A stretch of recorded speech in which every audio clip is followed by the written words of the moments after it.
আজকে শেয়ার করব দেশি যে কচি মুরগির বাচ্চা রয়েছে তা দিয়ে আলুর একটা ঝোল। তো এটা কিন্তু রোগীদের জন্য ভীষণ রকম উপকারী, যারা সুস্থ মানুষের জন্য কিন্তু কম নয়। তো এটা রান্না করার জন্য আমি এখানে যে মুরগির বাচ্চাগুলো দেখতে পাচ্ছেন, এগুলো থেকে দুটো বাচ্চা জবাই করে নিয়েছিলাম। তো এখান থেকে এটাকে কেটে ধুয়ে ভালো করে পরিষ্কার করে মাংসটা নিয়ে নিয়েছি।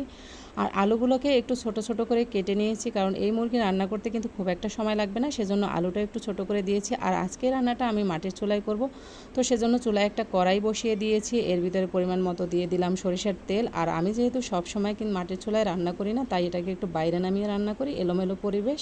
তো কেউ কিছু এটার জন্য মনে করবেন না। তো এরপরে আমি সরিষার তেল দিয়ে পরিমাণ মতো গরম মশলা দিয়ে দিলাম। এরপর 1 টেবিল চামচ দিয়েছি পেঁয়াজ বাটা, 1 চা চামচ দিয়েছি রসুন বাটা, 1 চা চামচ দিয়েছি আদা বাটা। এরপর এখানে পরিমাণ মতো হলুদের গুঁড়া, মরিচের গুঁড়া, ধনিয়ার গুঁড়া আর জিরার গুঁড়া দিয়ে দিয়েছি।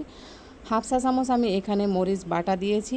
এইটাই কিন্তু খুব বেশি ঝাল হলে রোগীরাও খেতে পারবে না, আর ছোট যে বাচ্চারা রয়েছে তাদের জন্য খেতেও কিন্তু অসুবিধা হবে, সেজন্য আজকে আমি এই তরকারিটা ঝালের পরিমাণটা একটু কমিয়ে দিয়েছি। তো এরপরে পরিমাণ মতো লবণ দিয়ে দিয়েছি। খুব ভালো করে মশলাটা কষাবো ততক্ষণ পর্যন্ত, যতক্ষণ না এর উপর থেকে তেল ছেড়ে আসে। তো যখন এটা ভালো করে কষানো হয়ে যাবে, অর্থাৎ যখন তেল ছেড়ে আসবে, তখন এর ভিতরে আমি মুরগিগুলো দিয়ে দিব। তো এই মশলার মধ্যে আমি এখন মুরগির টুকরোগুলো দিয়ে দিয়েছি। মুরগির টুকরাগুলো দিয়েও আরও কিছুক্ষণ কষিয়ে নেব, তবে এটা কিন্তু কচি মুরগি, সেটা খেয়াল রাখতে হবে। তো এরপরে এটাকে আমি ভালো করে একটু কষিয়ে নিয়েছি, খুব ভালো করে একবারই কষিয়ে নিয়েছি, পানি দিয়ে আর দ্বিতীয়বার কষানোর এই মুরগিটার প্রয়োজন নেই। তো এখানে ভালো করে কষানো হয়ে গেলে আমি এর ভিতরে দিয়ে দিব আলু যে রেখেছিলাম টুকরো করে সেটা। আর এর ভিতরে আমি আলুটা ভেজেও দিব না, কারণ এভাবে দিলেই আমার কাছে বেশি ভালো লাগে। তো এবার আলুর টুকরোগুলো দিয়ে দিয়েছি। তো আলুর টুকরাগুলো দিয়ে আরও কিছুক্ষণ কষিয়ে নেব। যখন এটা ভালো করে কষানো হয়ে যাবে, তখন এর ভিতরে পরিমাণ মতো আমি পানি দিয়ে দিয়েছি। যেহেতু এটা পাতলা ঝোল করব, তাই পানির পরিমাণটা একটু বেশি দিয়েছি। আমার হাতে সময় ছিল না, তাই আমি গরম পানি অ্যাড করি নাই, তবে সময় থাকলে গরম পানি দিলেই কিন্তু বেশি ভালো হতো। তো এরপরে আমি ঢাকনাটা দিয়ে আমি এটা হাই হিটে রান্না করে নিয়েছি 15 থেকে 20 মিনিটের মতো। তো ততক্ষণ পর্যন্ত আমি ঢাকনাটা এভাবে চেপে দিয়েছিলাম। তো 15-20 মিনিট পরে আমি ঢাকনাটা উঠিয়ে দেখতেছিলাম যে আসলে ঝোলের পরিমাণ কীরকম রয়েছে।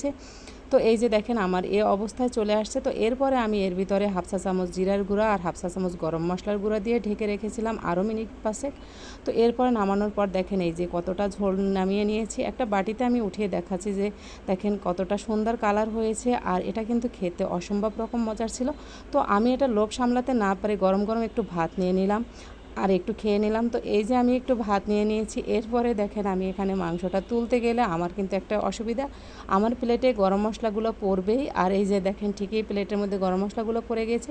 আর আমার এখানে যে কচি মুরগির যে রানের যে পিসটা রয়েছে, এটা খেতে কিন্তু আমার কাছে দুর্দান্ত লাগে, আর আমি এটাই প্রথমে খেয়ে নিলাম। ওহ, এটা যে কী যে স্বাদ ছিল! আর এর ঝোলটা দিয়ে মেখে যখন মুখে দিছিলাম, যে কী যে ইয়াম্মি ইয়াম্মি লাগছিল। তো আজকের মতো বিদায় নিচ্ছি, আল্লাহ হাফেজ।